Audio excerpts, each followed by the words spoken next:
Photography. Construction. Nitong Toy Screen. Architects. Dream. Reality.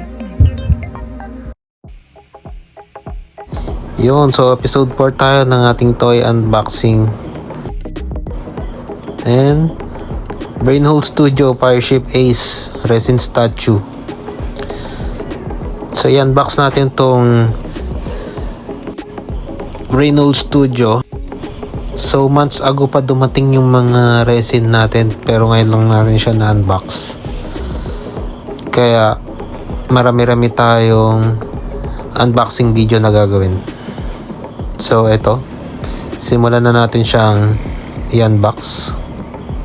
So gaya ng mga Brainhole Studio na resin natin, so far yung Brainhole Studio talaga yung mayroong pinakamagandang box. Super secured siya. So ito, tingnan natin yung loob. And sobrang na-amaze ako dito dahil napakaganda pala nung fireship ni Ace. Sobrang haba pala nung kanyang fireship. So ito yung comparison niya. Makikita nyo sobrang haba nung resin na to. And ito yung mga parts niya. So tara, buuin na natin siya. So una nating tanggalin ulit yung lahat ng part para hindi siya mahirap ibalik ulit. So ito na yung mga parts niya. Yung plug, yung mga apoy niya. Yan, meron pa siyang bebre card. So yan, ito yung wanted poster ni Ace. Yan.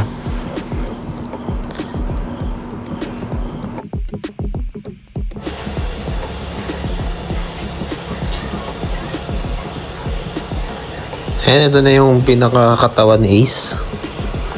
So pop scale yung kanyang katawan. So maganda rin yung detail nito.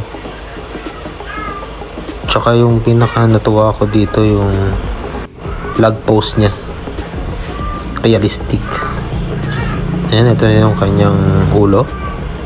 Kasama yung kanyang hat. Yan. And kasama yung kanyang plug.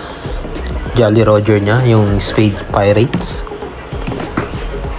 Tapos yung kanyang bag, tsaka yung kanyang knife. Yan. So assemble na tayo.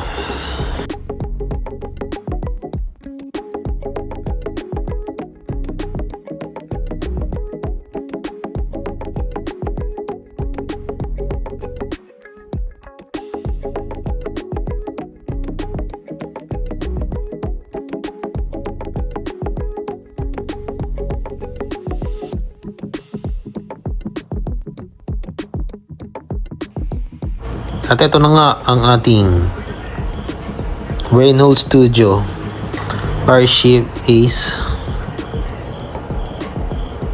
So para sa akin hindi ko siguro to ibebenta, for keep na to. So sa ating next vlog, abang lang kayo guys. So see you. Thanks.